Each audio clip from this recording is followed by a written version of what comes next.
Hola, hola, hola, aquí estamos de vuelta acá en el Senado de la Nación por Senado TV, en nuestro programa que tanto queremos y amamos. Siempre decimos, queremos a toda la Constitución, pero el artículo 16 es nuestro preferido, porque como dice justamente la introducción de nuestro programa, es el artículo que habla de la igualdad. ¿Somos todos iguales, Alex? Así es, José María, esa es la pregunta que nos hacemos y desde la cual interpelamos esta producción de contenidos para los senadores y senadoras de la Casa, como un servicio de asesoramiento a todos los legisladores y al público en general, donde voces que no circulan por los medios hegemónicos vienen a ayudarnos a contestarnos esta pregunta. ¿Somos todos y todas iguales ante la ley? Seguramente que habrá brechas para que la igualdad todavía vaya resolviendo deudas pendientes. Y de esas brechas hablamos aquí, todos los jueves en Artículo 16 por Senado TV, hoy en el Salón Eva Perón, un salón que nos encanta.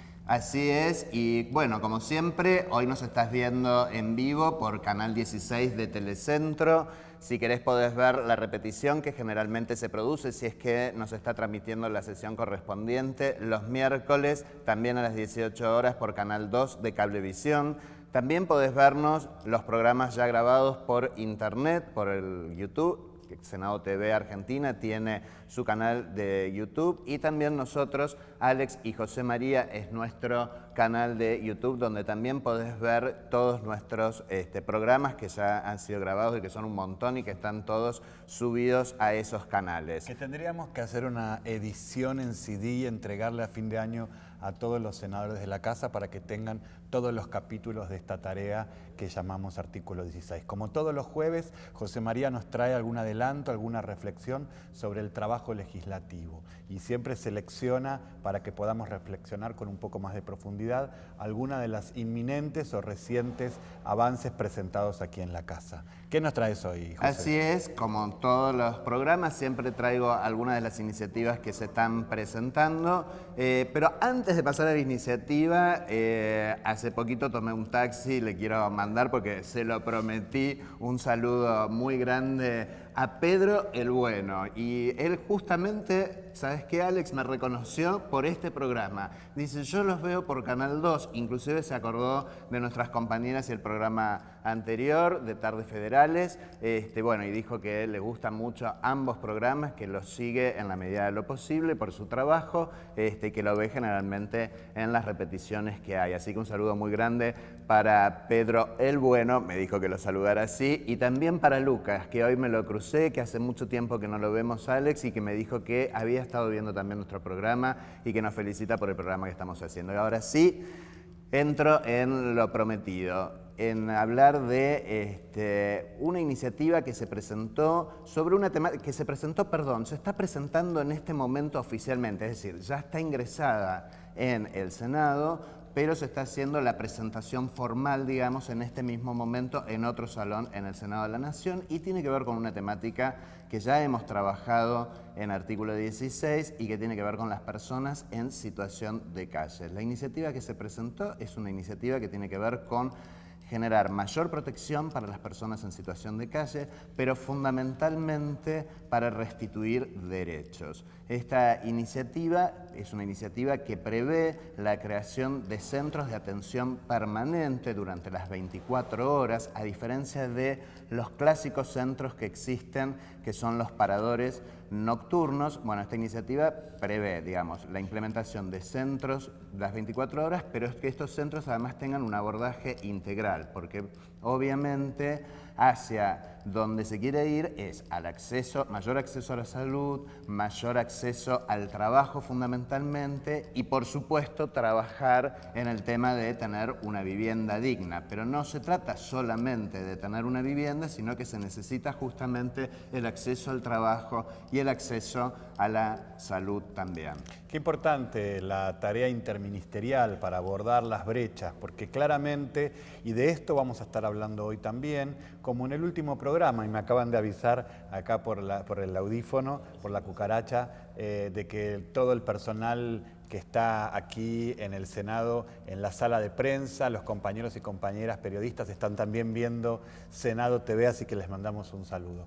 Decía que es un debate acerca de las brechas, las que tenemos que abordar, y para lo cual, sin duda, el Estado debe actuar interministerialmente, en una respuesta integral, mucho más allá de brindar el reconocimiento a un derecho. No podemos avanzar si no es integrador. Justamente estos días se está debatiendo acerca de una iniciativa que está impulsando la diputada Diana Conti para restituir, reparar, no es restituir en este caso, para reparar derechos violados por el propio Estado, por ejemplo, durante la dictadura, como delitos de lesa humanidad que no prescriben, desde este genocidio que el propio Estado argentino ha desarrollado durante el 76 al 83 en la última dictadura militar, y sus consecuencias. Y la verdad es que la población travesti, la población de las personas trans, es una población que podemos encontrar, lo hemos visto a lo largo de estos programas, de estos capítulos de Artículo 16, claramente en la brecha que no hemos logrado todavía resolver sus dificultades, con un promedio de vida de 40 años de edad, con el 35% de ellas viviendo con VIH en todo el país, y además de la cuestión de la prostitución, que ya hay políticas públicas que abordan desde el Ministerio de Trabajo, un proyecto para incluir a las personas en el empleo, en la situación del trabajo, con un subsidio para la educación en oficios y el apoyo para desarrollar esa tarea, como hemos entrevistado aquí a las mujeres electricistas, porque está destinado a mujeres víctimas de violencia de género y también personas en situación de prostitución, en situación de, como el proyecto que hablaba José María, el de personas de situación de calle. Se trata de no naturalizar las violencias, y así como este Estado, a partir del Poder Legislativo, ha impulsado leyes para reparar a víctimas de la dictadura, por ejemplo, nietos recuperados, víctimas de la violencia directa del accionar de la policía, personas que fueron secuestradas, detenidas en centros clandestinos de detención, tortura, exterminio y maternidad. Todos esos subsidios de reparación histórica es hora de que también aborden a la población travesti, una población a la que nuestro Estado argentino recién hace 2 años les reconoce el derecho a ser, el derecho a la identidad, poder votar con el propio nombre, pero son víctimas de políticas persecutorias, con leyes que hasta hace 2 años, José María, recordamos muy bien, estuvieron vigentes en algunos distritos de nuestro país, que estaba prohibido ser travesti, so pena de arresto, pero como no es una enfermedad, aunque hasta 1990 así lo decía la OMS, y ya no es un delito, es hora de reparar. Y a toda la audiencia que estamos viendo les invitamos a dar este debate, tratando de deconstruir y despojarnos de una violencia machista que se nota embebida en el lenguaje. Entonces, José María, te propongo que hablemos de la presentación de nuestro invitado. Hoy va a ser un tema pero que continúa. quería terminar con la iniciativa y en conexión interrumpí con feo. lo que decidí, no importa. Es una cuestión estuvo muy bien, es una frecuente. cuestión que tenemos frecuentemente, pero no importa. Y en función de lo que vos venías diciendo, justamente aquí también se está planteando la cuestión de derogar todavía algunas normativas vigentes de tipo local, estas normativas donde, por ejemplo, el merodeo o el pedir limosnas sigue siendo sancionado. Justamente se habla del derecho al espacio público, algo que es fundamental. Así no se puede criminalizar ni reprimir a las personas por estar durmiendo en la vía pública o en los espacios públicos, ¿sí? Entonces también se está hablando de esto. Además de la creación de los centros integradores que hablaba que van a funcionar 24 horas, también se plantea la iniciativa la disponibilidad de móviles para que puedan acercarse en todo el país a los diferentes. Hay un dato a tener en cuenta. En la ciudad de Buenos Aires se estima que son aproximadamente 17.000 personas, solo en la ciudad de Buenos Aires, 17.000 personas que se encuentran en situación de calle. No estamos contando las que hay en las diferentes provincias y en las diferentes ciudades del país. Y lo que sí, algunas de las personas, porque en la construcción de esta iniciativa se llevó más de 2 años casi y se trabajó con las organizaciones que día a día trabajan en el tema de las personas en situación de calle, acompañando a las personas, recorrieron las provincias, vieron cuál era la situación de estas personas. Ahí es que hablábamos de estas leyes punitivas todavía locales que existen, y también se encontraron esta cuestión de la fuerte persecución y represión que hay, que por eso no se veían a las personas en situación de calle en los centros de las urbes, en los centros de las ciudades, y sí se los veía en las zonas más alejadas o más los conurbanos, digamos, de las diferentes ciudades en las que estamos hablando. También el proyecto plantea, digamos, acciones positivas para disminuir y erradicar el estigma y la discriminación que existe, como por supuesto ir por el lado de las campañas. Y me quedo con esto porque creo que este sí es un enganche para ir a la presentación del tema que tenemos hoy para trabajar y del invitado con el cual vamos a estar hablando sobre estas temáticas. Algo que ver con las campañas seguramente tiene que ver, por eso elegí eso. Algo que ver con nuestro lazo rojo, lo vuelvo a mostrar hoy como el programa pasado, algo que nunca hemos hecho aquí en Artículo 16. No te tapes el micrófono. Sí, pero para repasar cuál es la base de nuestras convicciones, una base ética, una fibra ética que tiene que ver con una respuesta a la epidemia basada en las lecciones aprendidas a esta altura.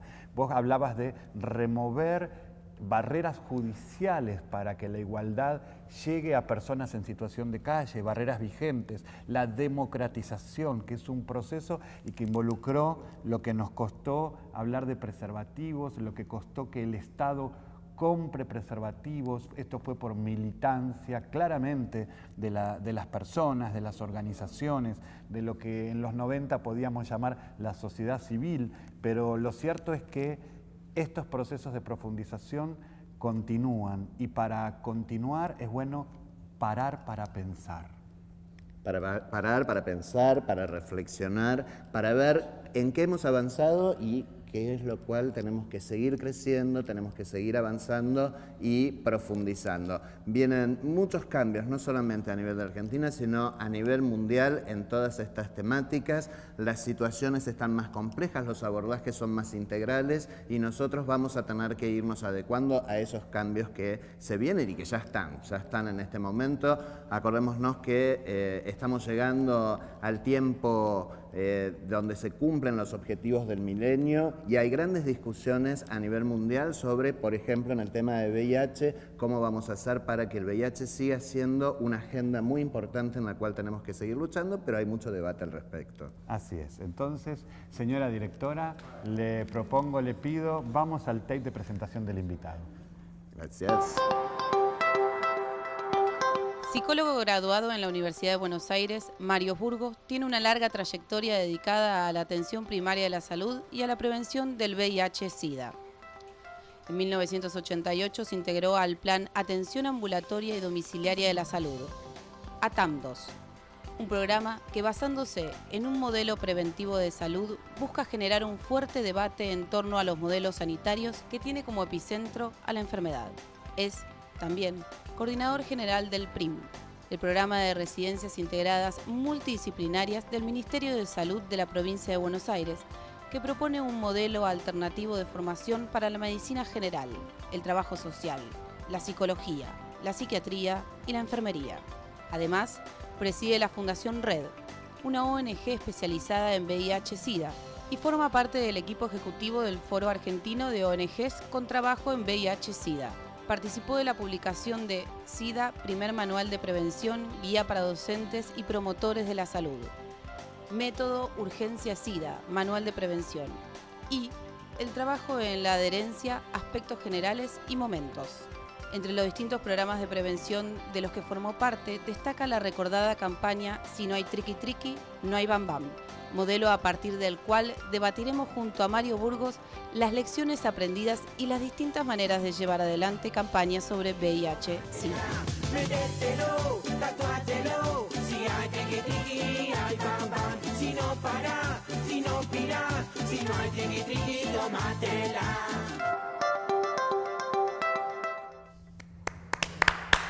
Bienvenido, Mario, Bienvenido, Mario. amigo, colega, compañero de trabajo, de militancia. De actividades varias, ¿no? Así De es, actividades para varias. desasnarnos un poco acerca de lo que hemos aprendido.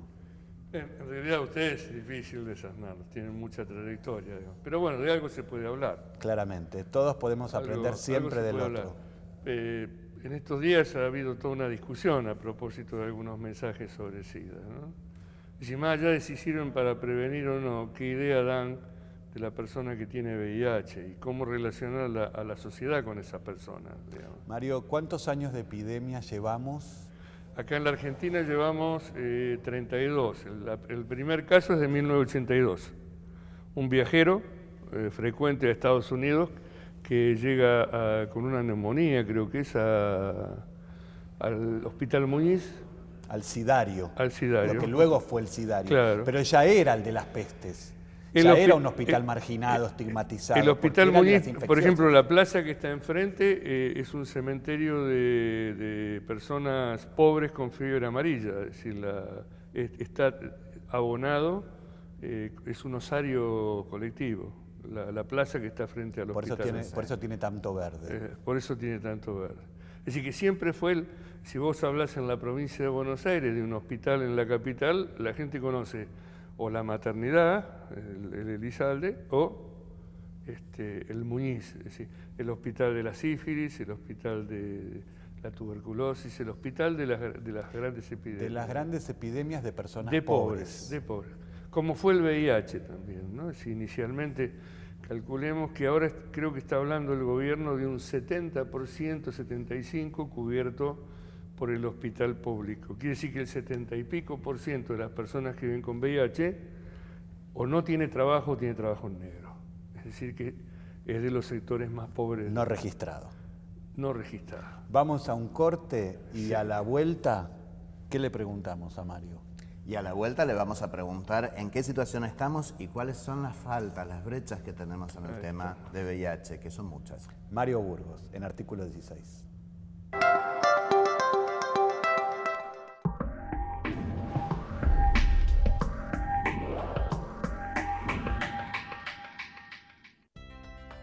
Te lo tenemos que contar porque al futuro lo construimos entre todos hoy. Imagínate a tu país, Argentina, con plena independencia energética, autónomo en su abastecimiento limpio de minerales indispensables para la industria y liderando la investigación biotecnológica en los fondos oceánicos. ¿Sabías que el mar argentino es un gran reservorio de recursos estratégicos? En el fondo del mar hay varias veces más minerales que en nuestra cordillera, además de gas y petróleo para varias generaciones y una incalculable riqueza en genética y biodiversidad. Malvinas es más que una herida del pasado, es una promesa para la prosperidad futura de todos los argentinos y sudamericanos. Queremos llegar a la Secretaría General de Naciones Unidas con 1 millón de firmas. Yo le pongo la firma. Yo le pongo la firma. Yo le pongo la firma. Yo le pongo la firma. Yo le pongo la firma. Yo le pongo la firma. Yo le pongo la firma. Yo le pongo la firma. Yo le pongo la firma. Acompañanos. Acompañanos. Acompañanos. Acompañarnos. Entra en www.pueblospormalvinas.org y ponele la firma.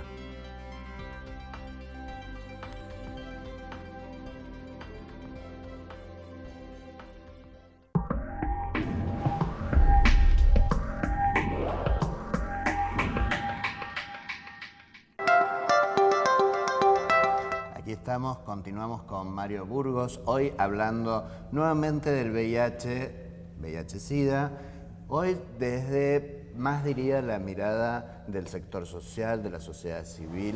Mario es una persona que ha trabajado muchísimos años, un profesional involucrado desde los primeros tiempos de la epidemia en la Argentina y un profesional... Yo en aquella época también en aquella época que estamos hablando también trabajaba en el VIH como profesional, somos colegas con Mario, pero había una diferencia que la supe con el tiempo, inclusive yo no tenía el diagnóstico en aquel tiempo. O sea, no sabías que tenías VIH. No sabía que tenía VIH. Yo trabajaba en counseling, porque así le decíamos a la consejería Pripote counseling, que era un término que importábamos de afuera, ¿no? Obviamente. Y yo trabajaba con los grupos de reflexión. De también los primerísimos, antes de la iglesia de Quintino Bocayúa incluso, con un subsidio que hubo de ANFAR, la fundación que impulsó La actriz, la sí. mujer de Richard Burton. Bueno, llegando. ya nos vamos a acordar. Ya nos vamos a acordar. Liz Liz Taylor, Elizabeth Taylor. Claro. Entonces, con esos fondos, viene al principio también, se armaron Pero unos grupos. yo lo que quería plantear es que Mario, y particularmente por la cuestión, justamente por eso hablaba del tema de ser colega, yo generalmente ni digo que soy psicólogo, pero digo, él hacía un abordaje que era un abordaje mucho más de base, de terreno, desde lo comunitario. Digamos, el trabajo que hacía era muy diferente al que hacía yo. Que no estaba mal lo que hacía yo, pero yo venía como colgado de otro lado, desde un lugar mucho más académico y más. Y, digamos, Mario justamente lo que hizo fue decir, no, acá para trabajar hay que bajar a otro lugar y ponerse a trabajar a la par.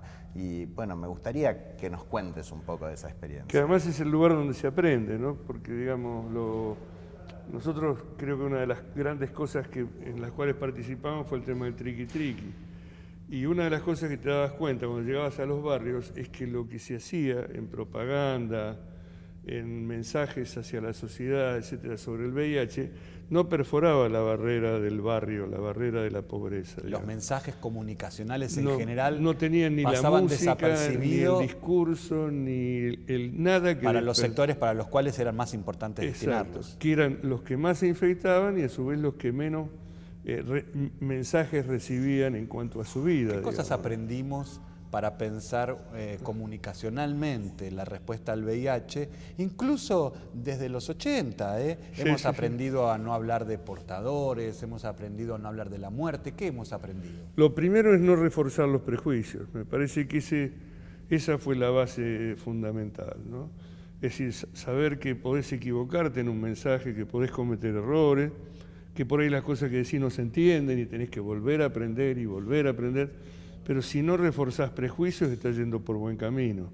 Donde reforzás prejuicios, estás haciendo que la persona sea aislada, que no te escuche, además que se aísle, que diga, no, este no tiene nada que ver conmigo. Que se aísle del mensaje. Claro, del mensaje y de la intención. Mensaje, y que no se siente incluido. Esto que vos estabas diciendo. Yo pensaba, aparte, esa es la época que tan iatrogénicamente con los mensajes, digamos, hablábamos de abstinencia, fidelidad y, en tercer lugar, del uso del preservativo. Claro. ABC, incluso, con esas 3 letras ABC. se identificaba la campaña ABC, abstinencia, ser fiel y el preservativo como última opción, si no lograbas la abstinencia y si no lograbas la fidelidad.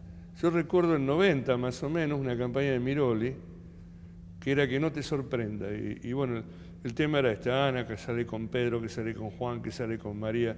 Es decir, iba construyendo a medida que iba avanzando el spot una persona que después terminaba siendo la persona con VIH.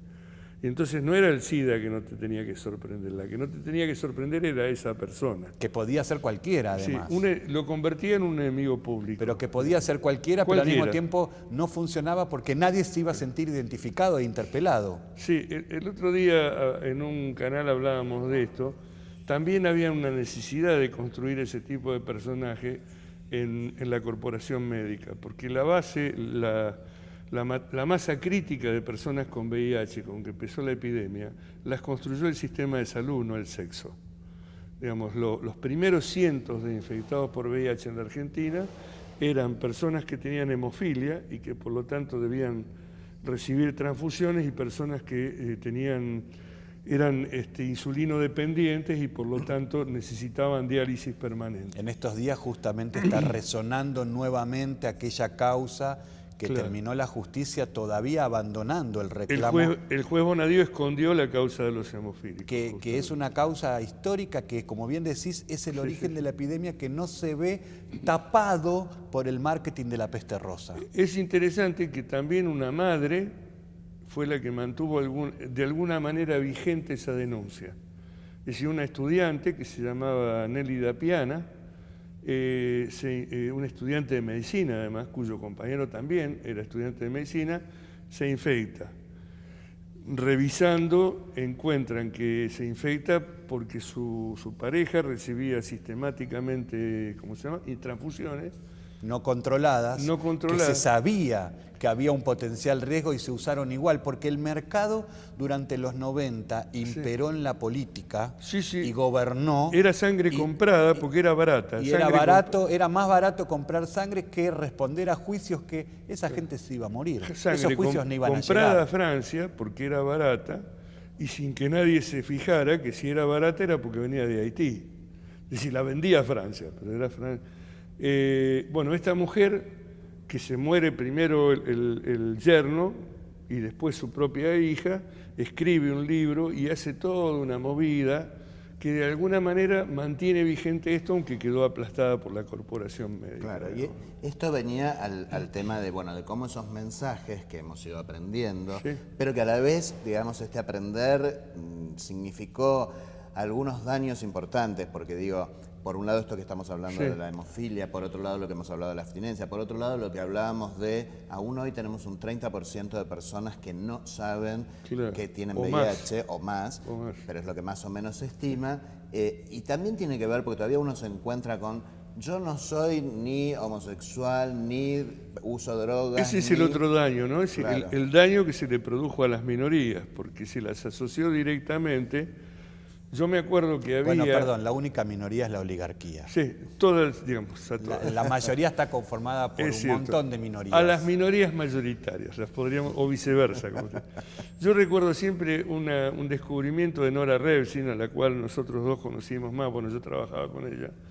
Vos entrabas al Hospital Posadas, ibas al sector donde te sacaban sangre para donaciones, y había un cartel que decía homosexuales abstenerse. Incluso no decía de qué había que abstenerse. Qué lástima que en ese momento no teníamos las camaritas con los celulares. No teníamos los celulares, que no había. Pero además maravilloso, porque ni siquiera decía homosexuales abstenerse de dar sangre, decía homosexuales abstenerse. Seguimos siendo prohibidos los homosexuales para donar sangre. Nuestra sangre sigue siendo impura. A pesar de las denuncias. Creo que de alguna manera nos quieren heterosexualizar. Fíjense porque que cuando yo necesite sangre solamente van a poderme donar mis amigos heterosexuales. Como una forma de limpiarme la sangre, ¿no?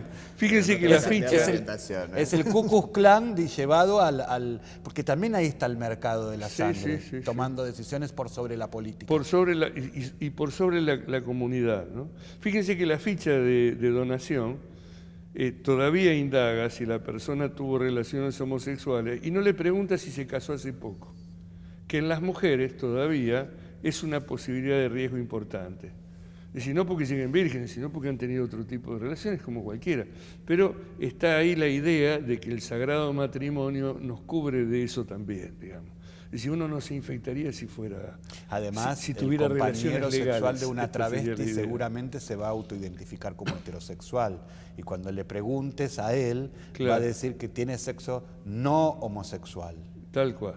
Y además la mentira, porque en los pueblos chicos, infierno grande. Tal cual. Como en toda Latinoamérica. Hay que advertirle a Mario Burgos que nuestro programa se ve mucho en Latinoamérica, así que comparten generalmente estos mismos diagnósticos, esta misma cuestión, porque la política en Latinoamérica con el Plan Cóndor fue homogeneizada de alguna manera, pero también los procesos revolucionarios nuestros en la región han sido de origen contemporáneo y estamos viviendo todos, además, una rediscusión de todo. Hay que decirlo que en Latinoamérica somos bastante modelo en el mundo respecto de cómo llevamos la respuesta. Si bien las leyes, por ejemplo. Igual hay países que están avanzando mucho en muchos aspectos, pero no en este, ¿no? A mí me parece que Argentina en eso se ha puesto a la cabeza. Y ya era al arranque, tuvimos una excelente ley que no salió de la nada. Que no salió de la nada.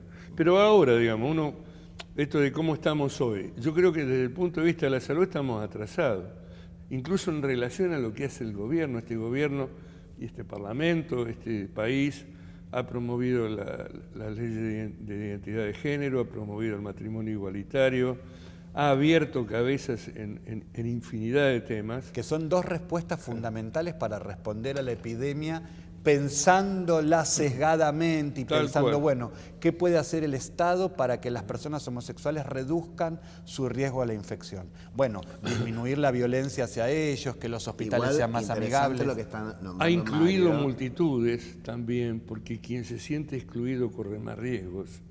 Digamos, la asignación universal por hijo, abrir empleo, digamos. Yo dije Porque hoy, la asignación universal por hijo incluye mucho control de salud. Además, es un mucho mayor refuerzo a una medida que se había tomado muy importante del control de salud, de la oferta obligada por parte del médico al test durante el embarazo. Ahora, esto retomar prolonga. Lo que plantea Mario. Mario en un momento empezó a plantear bueno, pero en salud tenemos que todavía transitar caminos que no hemos transitado o avanzar en algunas cuestiones que no hemos avanzado. Las brechas, porque digo, por ejemplo, nombrando la ley de identidad de género, y yo aprovecho para hacer incidencia en esto, tenemos una excelente ley de identidad de género, maravillosa y que es única en el mundo por el tipo por hablar de la identidad autopercibida. Desafiando a la ONU. Desafiando a la ONU, pero en el tema salud, que la ley prevé todo un capítulo respecto de la salud y del acceso a las hormonas, a la cirugía si las personas así lo requieren y demás, estamos muy lentos. El plan de salud integral para las personas trans. No logramos todavía que el Ministerio de Salud reglamente. Y en la formación profesional y en la construcción de servicios que sirvan para las personas que no tienen una heterosexualidad manifiesta. Digamos, todo el servicio de salud está montado para convalidar una sola forma de vida sexual. Todas las demás chocan contra los prejuicios profesionales, chocan contra las estructuras edilicias, contra todo. Digamos. Sigue replicándose la ley Videla, esa que expulsaba al migrante, sigue siendo expulsivo. Sí, sí. Vamos a hacer una pausa de tanda, así aprovechamos a coordinar con Mario. ¿Cómo vamos a aprovechar el tiempo del próximo bloque? Sí, seguro que metiéndonos un poco más todavía en el tema de las campañas. Yo me acuerdo que en aquellas campañas de los primeros tiempos casi ni se hablaba de sexo. Imagínense. Vamos a la tanda. Vamos a eso.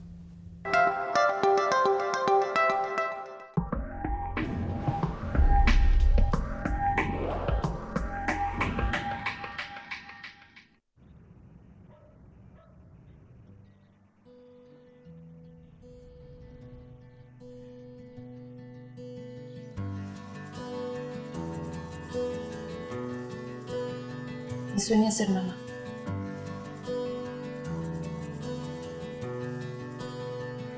Mi sueño es tocar con mi banda para millones de personas.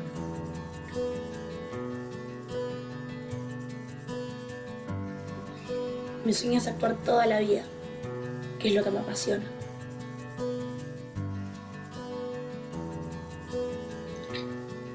Mi sueño es que algún día mis hijos me hagan un gran abuelo.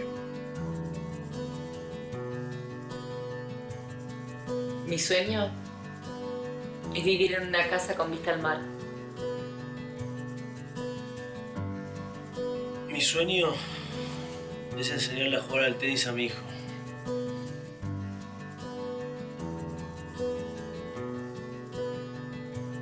Mi sueño es algún día vivir en el campo.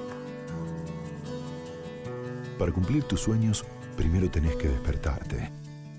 Antes de irte a dormir, abrí 5 centímetros la ventana. La intoxicación por monóxido de carbono puede prevenirse.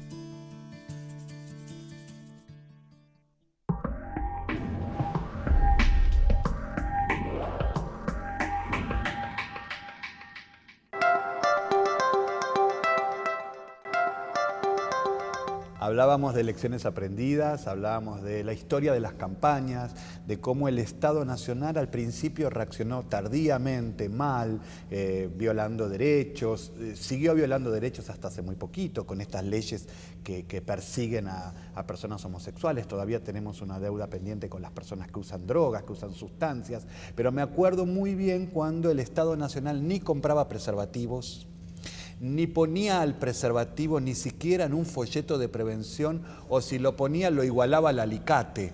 Sí. Digo, no comparta el alicate, no comparta la afeitadora y use preservativos, digamos, escondido en un montón de cosas para esconder la sexualidad. Ahí hubo en los 90 un debate fuerte para lograr ascender a categoría de folleto y luego a categoría de política pública la respuesta a una demanda que nuestro país tardó en construir. Mucho tiempo. Además es interesante, ¿no? Creo que muchas veces estas cosas se mezclan con la política. Una pyme fue en realidad la fábrica de preservativos de acá, las dos nacionales. Las nacionales daban cantidades gratuitas. Nos daban a las organizaciones solidariamente porque el Estado no no proveía. compraba. O sea que para ir a dar charlas a las escuelas o comprabas una cajita de 3 o le ibas a pedir a las 2 empresas nacionales, podemos decir, las Tulipán y Sidal, que son las que existían. Sidal no sé si no empezó después. No, las dos existían. Parece que estaban en el interior. Claro, tardaron en llegar. Rosario. Tienen varios productos y son de excelente calidad, hay que decirlo. Y nosotros que promovemos la industria nacional, debemos decir lo que en calidad los preservativos nacionales con los extranjeros no hay diferencia en tanto resistencia, durabilidad, aceptación, tamaño. Nosotros usamos los preservativos que distribuye el gobierno nacional. Son excelentes. El gobierno nacional nos informaban en el pasado programa, ahora está esperando una licitación de 27 millones de preservativos y acaban de distribuir 24 en los últimos 3 meses. Pero eso nos costó, Mario. ¿Cuántas discusiones golpeando la mesa hemos dado? Golpeando la mesa, sí, porque además parecía que estabas discutiendo, no sé, algo que no tenía importancia, digamos, que no se podía equiparar ni a una caja de leche, digamos, ¿no? Si vos lo pensás... Hasta discutir si lo poníamos o no en los bolsones alimentarios. Tal cual. Cuando la crisis alimentaria con el programa PAN... Y si en las salas tenía que estar visible, si en las salitas de barrio tenía que estar visible en un expendedor, una cajita, algo que o tenía que estar escondido en algún lado y había que pedir permiso y identificarse como un futuro usuario de sexo para que te dieran un preservativo. A veces con receta. Claro. Tenías que ir a ver a una oficina administrativa para que te hagan una orden, para ir a otra a buscar y te daban 3 o 4. O que te pregunten la edad, que te preguntaran la edad. Hemos roto muchas barreras. Me parece Todavía que... falta que en las escuelas, que ya empezaron a haber en algunas, en más escuelas se empoderen de un derecho que está garantizado, que es el derecho a aprender, a saber, a recibir información y a la prevención en forma de realidad efectiva. Yo pensaba, ¿cuánto tardamos en llegar a lo que Mario empezó a plantear, que era lograr campañas que hablaran el lenguaje que iba a ser realmente recibido en los sectores populares, ¿no? Como sin triqui triqui no hay bambán. ¿Querés que la veamos para poder hablar de Pero eso? antes de eso quiero decir que la veamos con ojitos de lo que acababas de decir vos, de que las campañas eran antes SIDA que no te sorprenda, la campaña del sillón blanco, aquel poema donde Zipe Limpkowski recitaba específicamente a Bertolt Brecht. Entonces, si tenés avisá, había una que era así, si tenés avisá, que si ponía en la persona que se había pescado la infección, ponía la responsabilidad de cuidarnos a todos. El Estado hacía eso. Y luego el Estado pasó a hacer esto. Recién en el 2007 empezamos con esta campaña. Vamos con la cumbia triqui triqui, vamos con la cumbia que la sabe poner, vamos con la cumbia triqui triqui, vamos con la cumbia que tenés que aprender. Yo tengo una piba que le gusta el bam bam, que le gusta el bam bam, pero algo le pasa cuando somos el bombón, cuando somos bombón, se me planta de una y me frena el envión.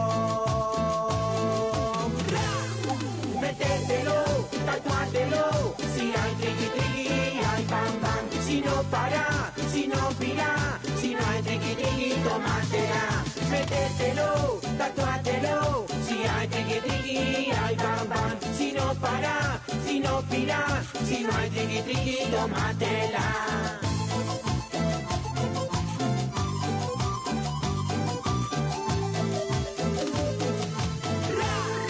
Métetelo, tatuátelo, si hay triqui triqui, hay bam bam, si no para, si no pira, si no hay triqui triqui, tómatela.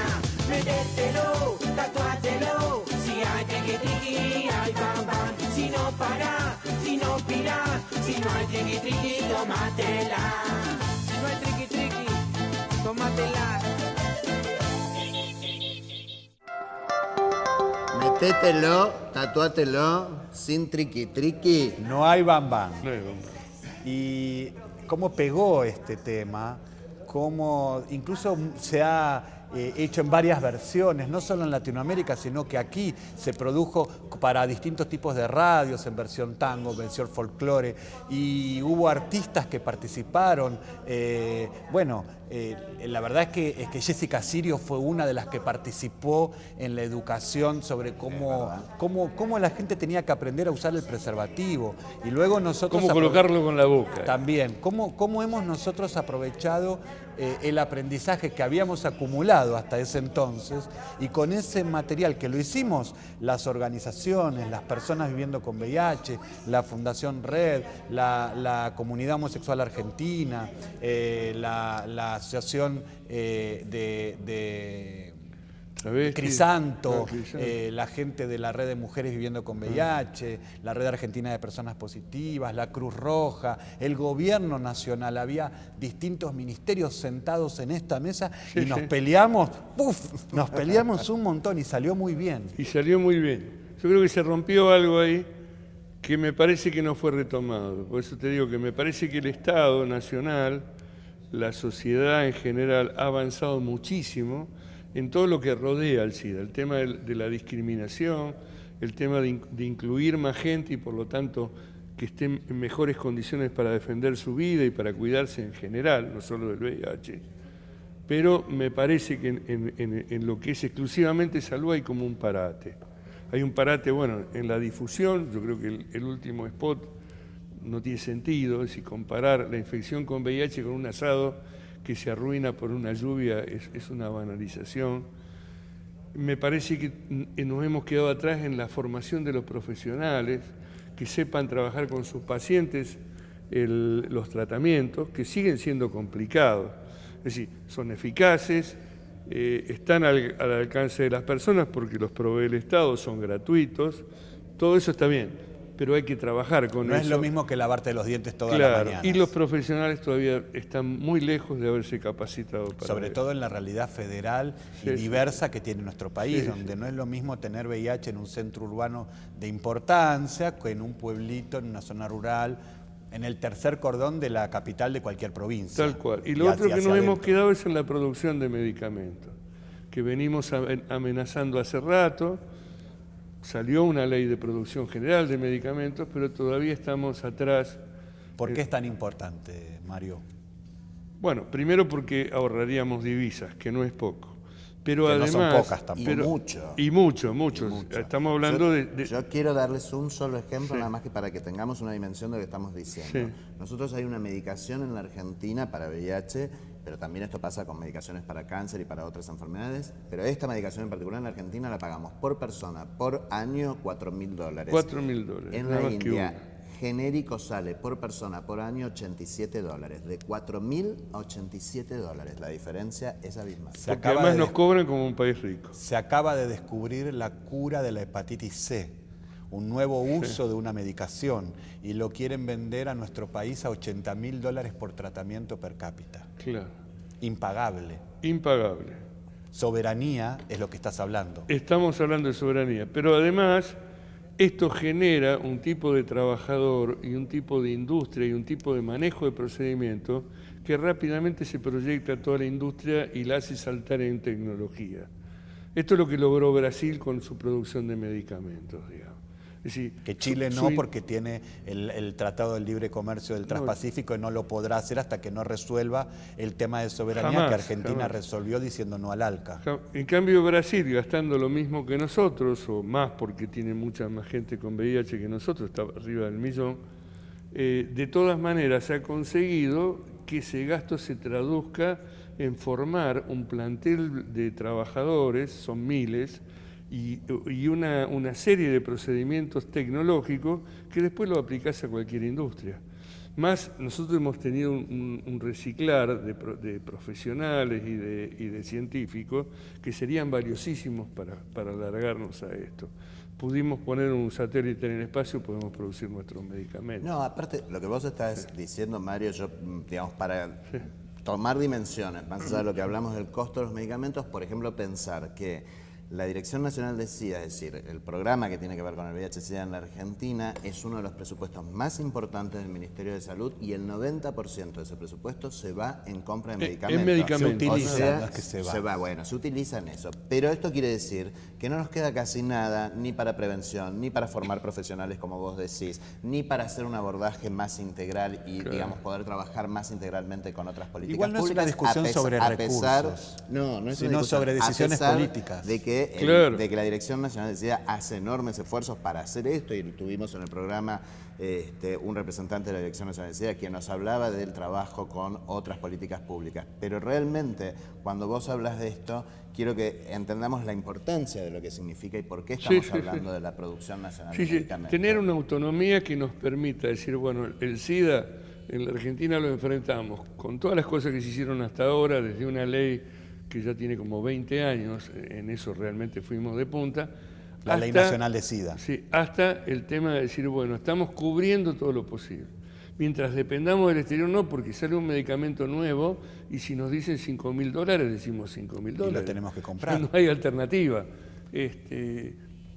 Incluso hasta empezar a pensar si hay características de la vida de los argentinos, que esta es una discusión vieja a propósito de cómo encarar el virus en la Argentina. Teníamos un laboratorio que hasta más o menos describió la cepa predominante, el piso 11 creo que es el centro de referencia en la Facultad de Medicina. Es decir, el primer país que lo hizo en América Latina fue Argentina. Entonces, producir estos medicamentos sería importantísimo. Ya abordaste la perspectiva de Ramón Carrillo. Sí. Ahora estás abordando la perspectiva de la producción nacional de medicamentos. En un minuto, cual ponencia en un panel en los congresos mundiales de SIDA, a los que vamos, decirle a la Cámara qué más falta, qué más nuestro país necesita. Una lista, un menú, una ley nueva sobre drogas.